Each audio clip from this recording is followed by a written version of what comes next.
Our Mutual Friend by Charles Dickens. Book 3, A Long Lane. Chapter 9, Somebody Becomes the Subject of a Prediction.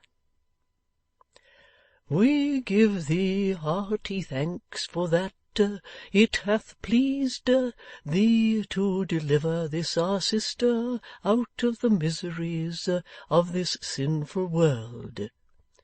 So read the Reverend Frank Milvey, in a not untroubled voice, for his heart misgave him that all was not quite right between us and our sister, or say our sister-in-law, poor law, and that we sometimes read these words in an awful manner over our sister and our brother too. And Sloppy, on whom the brave deceased had never turned her back until she ran away from him, knowing that otherwise he would not be separated from her, Sloppy could not in his conscience as yet find the hearty thanks required of it. Selfish in Sloppy, and yet excusable, it may be humbly hoped, because our sister had been more than his mother. The words were read above the ashes of Betty Higden in a corner of a churchyard near the river, in a churchyard so obscure that there was nothing in it but grass mounds, not so much as one single tombstone. It might not be to do an unreasonably great deal for the diggers and hewers in a registering age if we ticketed their graves at the common charge, so that a new generation might know which was which, so that the soldier, sailor, emigrant, coming home, should be able to identify the resting-place of father, mother, playmate, or betrothed. For we turn up our eyes and say that we are all alike in death, and we might turn them down and work the saying out in this world, so far. It would be sentimental, perhaps, but how say ye, my lords and gentlemen, honourable boards, shall we not find good standing room left for a little sentiment, if we look into our crowds? Near unto the Reverend Frank Milvey, as he read, stood his little wife, John Rokesmith the secretary, and Bella Wilfer.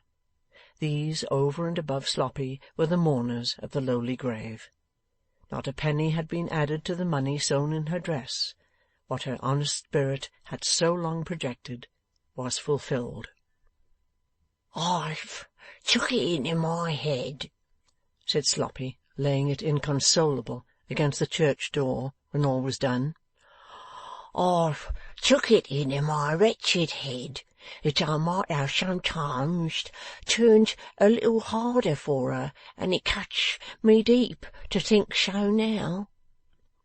The Reverend Frank Milvey, comforting Sloppy, expounded to him how the best of us were more or less remiss in our turnings at our respective mangles, some of us very much so, and how we were all a halting, failing, feeble, and inconstant crew. "She warn't, sir," said Sloppy, taking his ghostly counsel rather ill, in behalf of his late benefactress. "Let us speak for ourselves, sir. She went through with whatever duty she had to do. She went through with me. She went through with the minders. She went through with herself. She went through with everythink. Oh, Mrs Higden, Mrs Higden, you was a woman and a mother and a mangler in a million. With those heartfelt words, Sloppy removed his dejected head from the church door, and took it back to the grave in the corner, and laid it down there, and wept alone. Not a very poor grave, said the Reverend Frank Milvey, brushing his hand across his eyes, when it has that homely figure on it. Richer, I think, than it could be made by most of the sculpture in Westminster Abbey. They left him undisturbed, and passed out at the wicket-gate. The water-wheel of the paper-mill was audible there, and seemed to have a softening influence on the bright wintry scene. They had arrived but a little while before, and Lizzie Hexam now told them the little she could add to the letter in which she had enclosed Mr Rokesmith's letter and had asked for their instructions. This was merely how she had heard the groan, and what had afterwards passed, and how she had obtained leave for the remains to be placed in that sweet, fresh, empty storeroom of the mill from which they had just accompanied them to the churchyard, and how the last requests had been religiously observed. "I could not have done it all, or nearly all, of myself," said Lizzie. "I should not have wanted the will, but I should not have had the power without our managing partner." "Surely not the Jew who received us?" said Mrs Milvey. "My dear," observed her husband in parenthesis, "why not?" "The gentleman certainly is a Jew," said Lizzie, "and the lady, his wife, is a Jewess, and I was first brought to their notice by a Jew. But I think there cannot be kinder people in the world." "But suppose they try to convert you?" suggested Mrs Milvey, bristling in her good little way as a clergyman's wife. "To do what, ma'am?" asked Lizzie, with a modest smile. "To make you change your religion," said Mrs Milvey. Lizzie shook her head, still smiling. "They have never asked me what my religion is. They asked me what my story was, and I told them. They asked me to be industrious and faithful, and I promised to be so. They most willingly and cheerfully do their duty to all of us who are employed here, and we try to do ours to them. Indeed, they do much more than their duty to us, for they are wonderfully mindful of us in many ways." "It is easy to see you are a favourite, my dear," said little Mrs Milvey, not quite pleased. "It would be very ungrateful in me to say I'm not," returned Lizzie, "for I have been already raised to a place of confidence here. But that makes no difference in their following their own religion and leaving all of us to ours. They never talk of theirs to us, and they never talk of ours to us. If I was the last in the mill, it would be just the same. They never asked me what religion that poor thing had followed." "My dear," said Mrs Milvey, aside to the Reverend Frank, "I wish you would talk to her." "My dear," said the Reverend Frank, aside to his good little wife, "I think I will leave it to somebody else. The circumstances are hardly favourable. There are plenty of talkers going about, my love, and she will soon find one." While this discourse was interchanging, both Bella and the Secretary observed Lizzie Hexam with great attention. Brought face to face for the first time with the daughter of his supposed murderer, it was natural that John Harmon should have his own secret reasons for a careful scrutiny of her countenance and manner. Bella knew that Lizzie's father had been falsely accused of the crime which had had so great an influence on her own life and fortunes, and her interest, though it had no secret springs like that of the Secretary, was equally natural. Both had expected to see something very different from the real Lizzie Hexam, and thus it fell out that she became the unconscious means of bringing them together. For, when they had walked on with her to the little house in the clean village by the paper mill, where Lizzie had a lodging with an elderly couple employed in the establishment, and when Mrs Milvey and Bella had been up to see her room and had come down, the mill bell rang. This called Lizzie away for the time, and left the Secretary and Bella standing rather awkwardly in the small street. Mrs Milvey being engaged in pursuing the village children, and her investigations whether they were in danger of becoming children of Israel, and the Reverend Frank being engaged, to say the truth, in evading that branch of his spiritual functions and getting out of sight surreptitiously. Bella at length said, "Hadn't we better talk about the commission we have undertaken, Mr Rokesmith?" "By all means," said the Secretary. "I suppose," faltered Bella, "that we are both commissioned, or we shouldn't both be here." "I suppose so," was the Secretary's answer. "When I proposed to come with Mr and Mrs Milvey," said Bella, "Mrs Boffin urged me to do so in order that I might give her my small report. It's not worth anything, Mr. Rokesmith, except for its being a woman's, which indeed with you may be a fresh reason for its being worth nothing. Of Lizzie Hexam. Mr. Boffin, said the secretary, directed me to come for the same purpose. As they spoke, they were leaving the little street and emerging on the wooded landscape by the river. You think well of her, Mr. Rokesmith? Pursued Bella, conscious of making all the advances. I think highly of her. I am so glad of that. Something quite refined in her beauty, is there not? Her appearance is very striking. There is a shade of sadness upon her that is quite touching. At least I am not setting up my own poor opinion, you know, Mr. Rokesmith, said Bella, excusing and explaining herself in a pretty shy way. I am consulting you. I noticed that sadness. I hope it may not, said the secretary in a lower voice, be the result of the false accusation which has been retracted. When they had passed on a little further without speaking, Bella, after stealing a glance or two at the secretary, suddenly said, "Oh, Mr. Rokesmith, don't be hard with me. Don't be stern with me. Be magnanimous. I want to talk with you on equal terms." The secretary as suddenly brightened, and returned, "Upon my honour, I had no thought but for you. I forced myself to be constrained, lest you might misinterpret my being more natural. There, it's gone." "Thank you," said Bella, holding out her little hand. "Forgive me." "No," cried the secretary eagerly, "forgive me." For there were tears in her eyes, and they were prettier in his sight, though they smote him on the heart rather reproachfully too, than any other glitter in the world. When they had walked a little further, "You were going to speak to me," said the secretary, with the shadow so long on him quite thrown off and cast away, "about Lizzie Hexam. So was I going to speak to you, if I could have begun." "Now that you can begin, sir," returned Bella, with a look as if she italicized the word by putting one of her dimples under it, "what were you going to say?"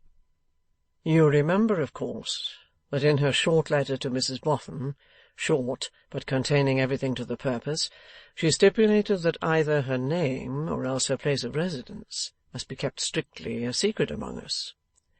Bella nodded yes. "It is my duty to find out why she made that stipulation. I have it in charge from Mr Boffin to discover, and I am very desirous for myself to discover, whether that retracted accusation still leaves any stain upon her. I mean, whether it places her at any disadvantage towards any one, even towards herself." "Yes," said Bella, nodding thoughtfully. "I understand.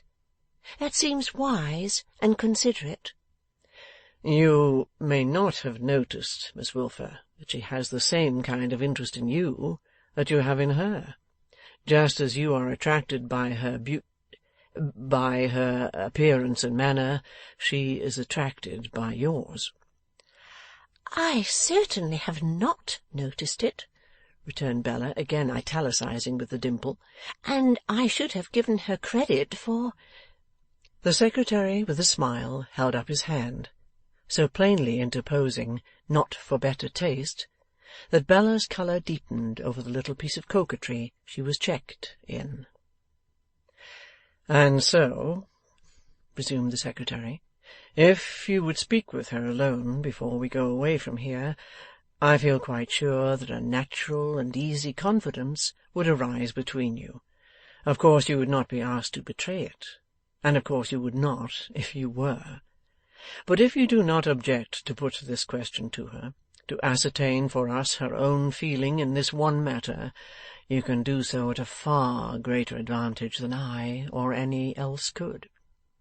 Mr Boffin is anxious on the subject, and I am," added the secretary after a moment, "for a special reason, very anxious." "I shall be happy, Mr Rokesmith," returned Bella, to be of the least use, for I feel, after the serious scene of to-day, that I am useless enough in this world. Don't say that, urged the secretary. Oh, but I mean that, said Bella, raising her eyebrows. No one is useless in this world, retorted the secretary, who lightens the burden of it for anyone else. But I assure you I don't, Mr. Rokesmith, said Bella, half crying. Not for your father? Dear, loving, self-forgetting, easily satisfied Pa. Oh, yes, he thinks so. It is enough if he only thinks so, said the secretary. Excuse the interruption. I don't like to hear you depreciate yourself. But you once depreciated me, sir, thought Bella, pouting, and I hope you may be satisfied with the consequences you brought upon your head. However, she said nothing to that purpose. She even said something to a different purpose. Mr. Rokesmith, it seems so long since we spoke together naturally that I am embarrassed in approaching another subject. Mr. Boffin. You know I am very grateful to him, don't you? You know I feel a true respect for him, and am bound to him by the strong ties of his own generosity. Now don't you? Unquestionably. And also that you are his favourite companion. That makes it, said Bella, so very difficult to speak of him. But does he treat you well? You see how he treats me, the secretary answered with a patient and yet proud air. Yes, and I see it with pain, said Bella, very energetically. The secretary gave her such a radiant look that if he had thanked her 100 times, he could not have said as much as the look said. I see it with pain, repeated Bella, and it often makes me miserable. Miserable because I cannot bear to be supposed to approve of it, or have any indirect share in it. Miserable because I cannot bear to be forced to admit to myself that fortune is spoiling Mr. Boffin. Miss Wilfer, said the secretary with a beaming face, if you could know with what delight I make the discovery that fortune isn't spoiling you, you would know that it more than compensates me for any slight at any other hands. Oh, don't speak of me, said Bella, giving herself an impatient little slap with her glove. You don't know me as well as... As you know yourself, suggested the secretary, finding that she'd stopped. Do you know yourself? I know quite enough of myself, said Bella, with a charming air of being inclined to give herself up as a bad job, and I don't improve upon acquaintance. But Mr. Boffin... That Mr. Boffin's manner to me, or consideration for me, is not what it used to be, observed the secretary, must be admitted. It is too plain to be denied. Are you disposed to deny it, Mr. Rokesmith? asked Bella, with a look of wonder. Ought I not to be glad to do so, if I could, though it were only for my own sake? Truly, returned Bella. It must try you very much, and you must please promise me that you won't take ill what I am going to add, Mr. Rokesmith. I promise it with all my heart. And it must sometimes, I should think, said Bella, hesitating, a little lower you in your own estimation. Assenting with a movement of his head, though not at all looking as if it did, the secretary replied, I have very strong reasons, Miss Wilfer, for bearing with the drawbacks of my position in the house we both inhabit. Believe that they are not all mercenary, although I have, through a series of strange fatalities, faded out of my place in life. If what you see with such a gracious and good sympathy is calculated to rouse my pride, there are other considerations, and those you do not see, urging me to quiet endurance. The latter are by far the stronger. "I think I have noticed, Mr. Rokesmith," said Bella, looking at him with curiosity, as not quite making him out, "that you repress yourself and force yourself to act a passive part." You are right.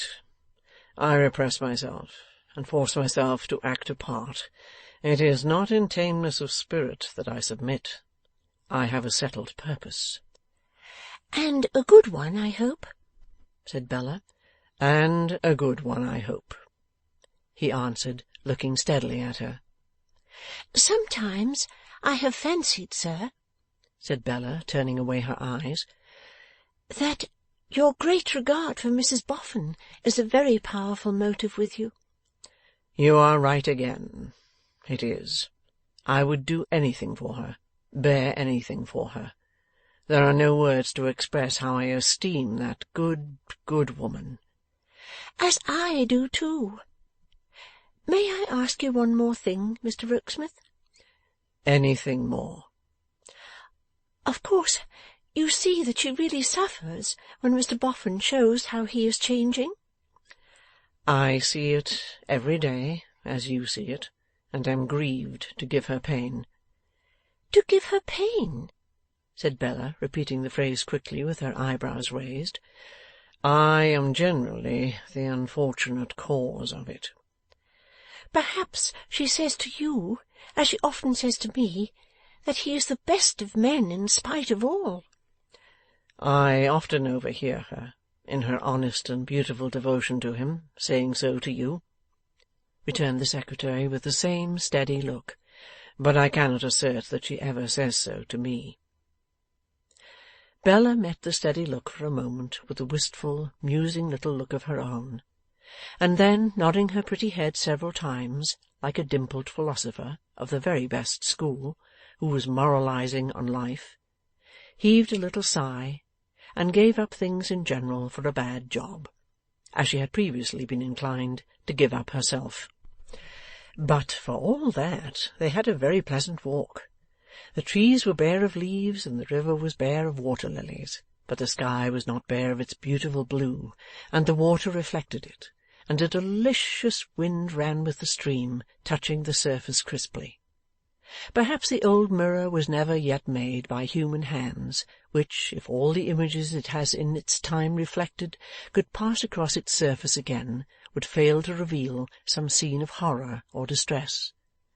But the great serene mirror of the river seemed as if it might have reproduced all it had ever reflected between those placid banks, and brought nothing to the light save what was peaceful, pastoral, and blooming. So they walked, speaking of the newly filled-up grave, and of Johnny, and of many things. So on their return they met brisk Mrs. Milvey coming to seek them, with the agreeable intelligence that there was no fear for the village children, there being a Christian school in the village, and no worse Judaical interference with it than to plant its garden.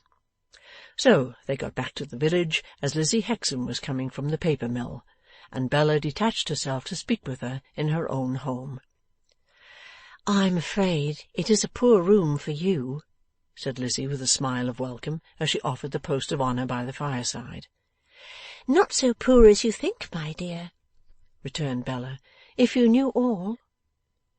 Indeed, though attained by some wonderful winding narrow stairs, which seemed to have been erected in a pure white chimney, and though very low in the ceiling, and very rugged in the floor, and rather blinking as to the proportions of its lattice window, it was a pleasanter room than that despised chamber once at home in which Bella had first bemoaned the miseries of taking lodgers.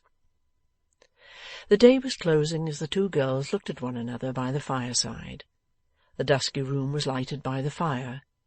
The grate might have been the old brazier, and the glow might have been the old hollow down by the flare. "It's quite new to me," said Lizzie, "to be visited by a lady so nearly of my own age, and so pretty as you. It's a pleasure to me to look at you."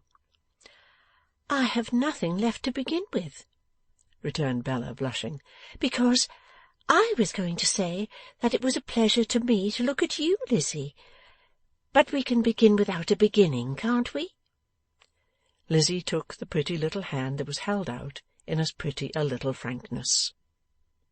Now, dear, said Bella, drawing her chair a little nearer, and taking Lizzie's arm, as if they were going out for a walk. I am commissioned with something to say, and I dare say I shall say it wrong, but I won't if I can help it. It is in reference to your letter to Mr. and Mrs. Boffin, and this is what it is. Let me see. Oh, yes, this is what it is. With this exordium, Bella set forth that request of Lizzie's touching secrecy, and delicately spoke of that false accusation and its retraction, and asked might she beg to be informed whether it had any bearing, near or remote, on such request. I feel, my dear, said Bella, quite amazing herself by the businesslike manner in which she was getting on, that the subject must be a painful one to you, but I am mixed up in it also, for I don't know whether you may know it or suspect it.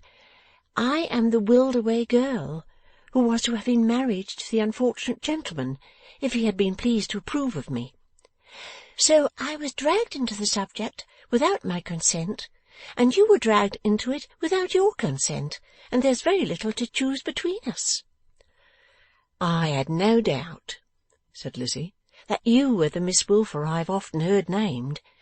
Can you tell me who my unknown friend is? Unknown friend, my dear, said Bella, who caused the charge against poor father to be contradicted, and sent me the written paper. Bella had never heard of him, had no notion who he was. I should have been glad to thank him, returned Lizzie. He has done a great deal for me. I must hope that he will let me thank him some day. You asked me, has it anything to do, it or the accusation itself? Bella put in.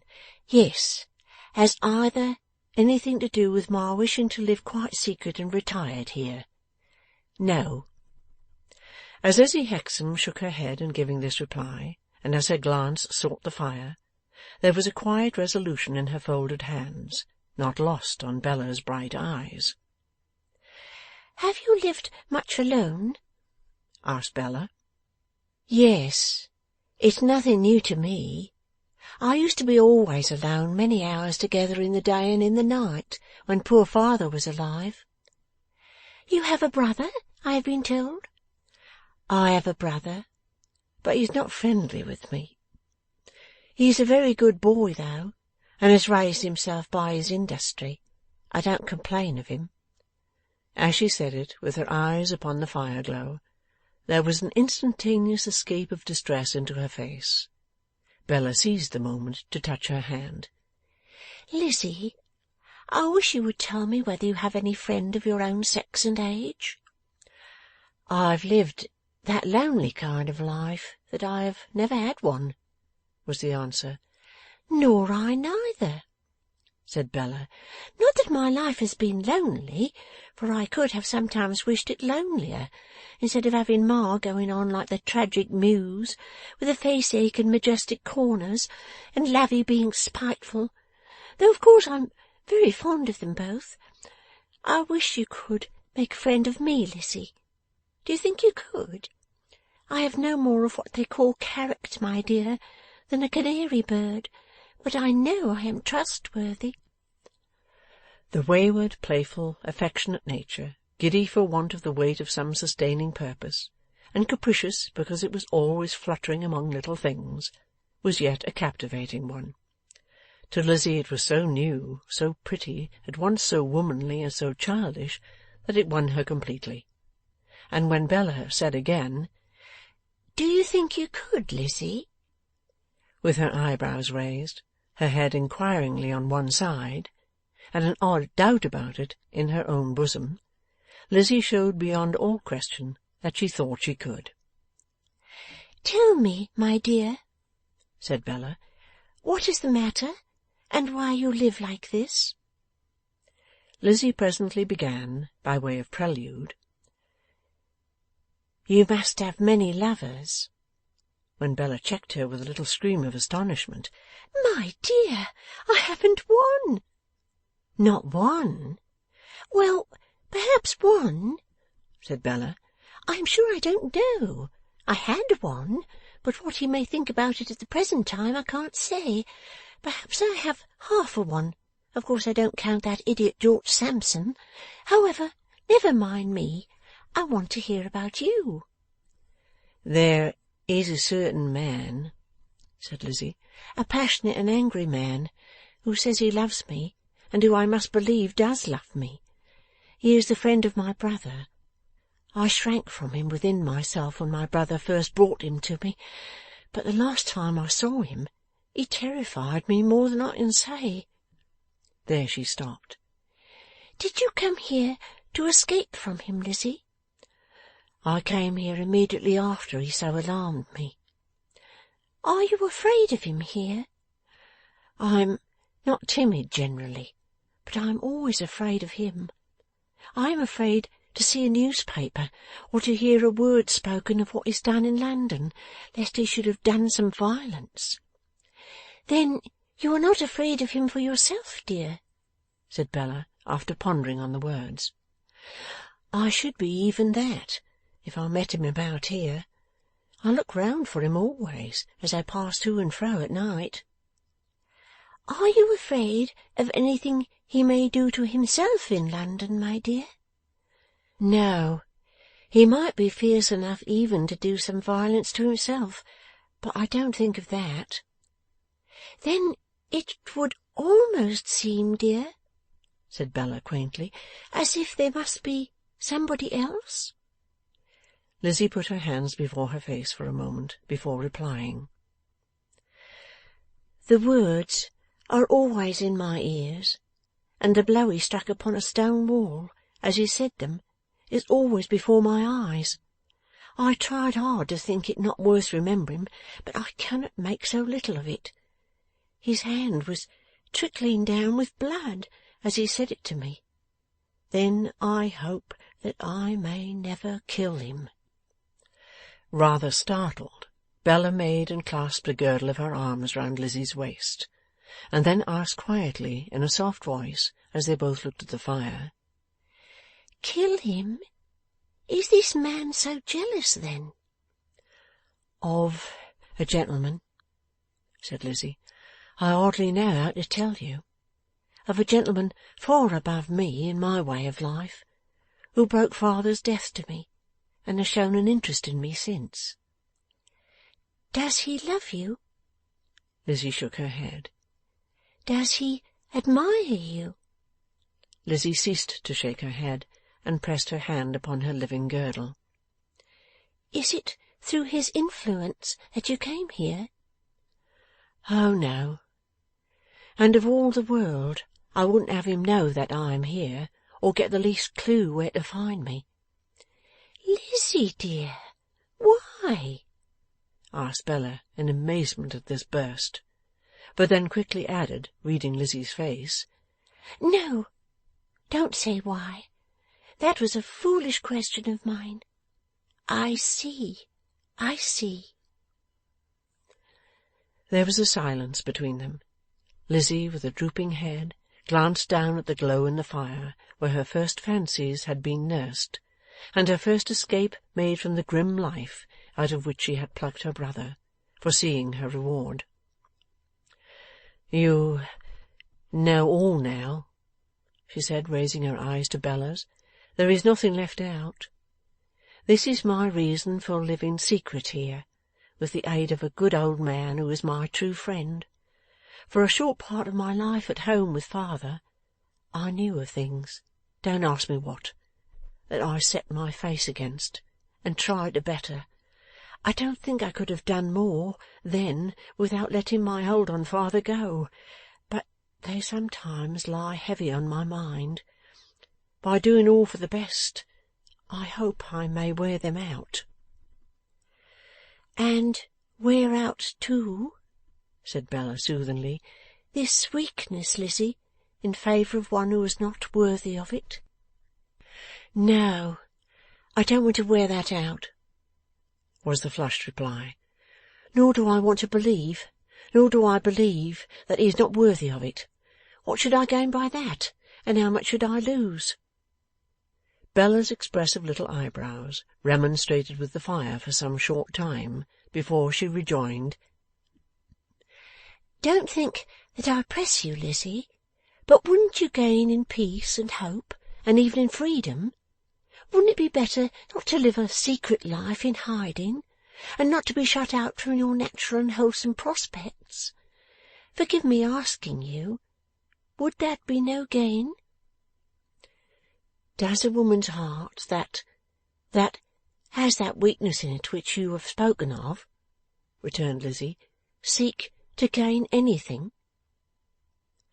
The question was so directly at variance with Bella's views in life, as set forth to her father, that she said internally, 'There, you little mercenary wretch, do you hear that? Ain't you ashamed of yourself?' and unclasped the girdle of her arms expressly to give herself a penitential poke in the side. 'But you said, Lizzie,' observed Bella, returning to her subject when she had administered this chastisement, 'that you would lose besides. Would you mind telling me what you would lose, Lizzie?' 'I should lose some of the best recollections, best encouragements, and best objects that I carry through my daily life. I should lose my belief that if I had been his equal, and he had loved me, I should have tried with all my might to make him better and happier as he would have made me. I should lose almost all the value that I put upon the little learning I have, which is all owing to him, and which I conquered the difficulties of, that he might not think it thrown away upon me. I should lose a kind of picture of him, or of what he might have been, if I had been a lady, and he had loved me, which is always with me, and which I somehow feel that I could not do a mean or wrong thing before. I should leave off prizing the remembrance that he has done me nothing but good since I have known him, and that he has made a change within me like the change in the grain of these hands, which were coarse and cracked and hard and brown when I rode on the river with father, and are softened and made supple by this new work as you see them now.' They trembled, but with no weakness, as she showed them. 'Understand me, my dear,' thus she went on. 'I've never dreamed of the possibility of his being anything to me on this earth but the kind picture that I know I could not make you understand, if the understanding was not in your own breast already. I've no more dreamed of the possibility of my being his wife than he ever has, and words could not be stronger than that. And yet I love him. I love him so much, and so dearly, that when I sometimes think my life may be but a weary one, I am proud of it and glad of it. I am proud and glad to suffer something for him, even though it is of no service to him, and he will never know of it or care for it.' Bella sat enchained by the deep unselfish passion of this girl or woman of her own age, courageously revealing itself in the confidence of her sympathetic perception of its truth. And yet she had never experienced anything like it, or thought of the existence of anything like it. 'It was late upon a wretched night,' said Lizzie, 'when his eyes first looked at me in my old riverside home, very different from this. His eyes may never look at me again. I would rather they never did. I hope that they never may. But I would not have the light of them taken out of my life for anything my life can give me. I've told you everything now, my dear. If it comes a little strange to me have parted with it, I'm not sorry. I had no thought of ever parting with a single word of it a moment before you came in. But you came in, and my mind changed.' Bella kissed her on the cheek, and thanked her warmly for her confidence. 'I only wish,' said Bella, I was more deserving of it. More deserving of it? Repeated Lizzie with an incredulous smile. I don't mean in respect of keeping it, said Bella, because any one should tear me to bits before getting at a syllable of it, though there's no merit in that, for I am naturally as obstinate as a pig. What I mean is, Lizzie, that I am a mere impertinent piece of conceit, and you shame me. Lizzie put up the pretty brown hair that came tumbling down, owing to the energy with which Bella shook her head, and she remonstrated while thus engaged. My dear! Oh, it's all very well to call me your dear, said Bella with a pettish whimper, and I am glad to be called so, though I have slight enough claim to be. But I am such a nasty little thing. My dear, urged Lizzie again. Such a shallow, cold, worldly, limited little brute, said Bella, bringing out her last adjective with culminating force. Do you think, inquired Lizzie with her quiet smile, the hair being now secured, that I don't know better? Do you know better, though? said Bella. Do you really believe you know better? Oh, I should be so glad if you did know better, but I am so very much afraid that I must know best. Lizzie asked her, laughing outright, whether she ever saw her own face or heard her own voice. I suppose so, returned Bella. I look in the glass often enough, and I chatter like a magpie. I've seen your face and heard your voice at any rate, said Lizzie, and they have tempted me to say to you, with a certainty of not going wrong, what I thought I should never say to any one. Does that look ill? No, I hope it doesn't, pouted Bella, stopping herself in something between a humoured laugh and a humoured sob. I used once to see pictures in the fire, said Lizzie playfully, to please my brother. Shall I tell you what I see down there where the fire is glowing?